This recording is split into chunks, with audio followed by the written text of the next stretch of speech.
Hi, thanks for watching. Now that we've launched our new V5 of Invoice Ninja, let's review some of the main differences between the new Invoice Ninja V5 and our legacy app V4. The new V5 app has been completely rewritten from scratch. The admin portal is built with Flutter, a new UI framework from Google, which enables us to provide mobile, web, and even desktop applications from a single code base. This is to give you a fluid experience across all devices. Whereas in V4, the mobile app provided a subset of features, in V5, nearly all features are available across all platforms and devices. Okay, on to the changes. We'll start with payments. You can now create one payment for multiple invoices. This has been a common request of the community, so we delivered. You can also create a payment as a credit or a retainer and later apply it to one or more invoices later on. Next, we've added two new statuses to the invoice lifecycle.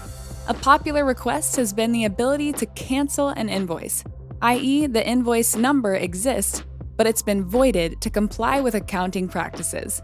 We've also added the ability to reverse an invoice. The difference is that canceling an invoice will directly affect that invoice, while reversing will create a credit to offset the invoice. One limitation in V4 is that while all settings are available at the company level, only a few settings are available to update at the client-specific level. In V5, we've completely rethought this and made almost all settings available at both the company and client levels. And we've added a new feature to create settings at a group level. You can add or remove clients from different groups to control custom settings per group. For example, add a client to a group to show different company details and logo, configure different email reminders to a specific group of clients, utilize different languages for different groups, present different terms of payments to different groups. The options are endless. This feature provides a tremendous amount of customization options. One of the more painful parts of our V4 was advanced invoice customization. The current live PDF preview is fast but difficult to customize. In the new V5, we've moved to a simpler solution using HTML and CSS. Making changes to the invoice design should now be much easier. You can even use popular CSS frameworks to make some amazing designs.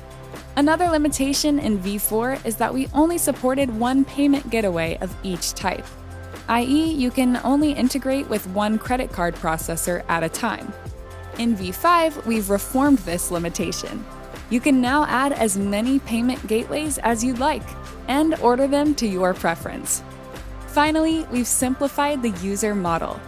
Rather than require a unique email for each company, a single user can belong to multiple companies, and we've increased interlinking up to 10 companies per user account. We hope you like the new V5 version of the app. We're constantly working to improve and welcome your suggestions. Email contact@invoiceninja.com. Thank you.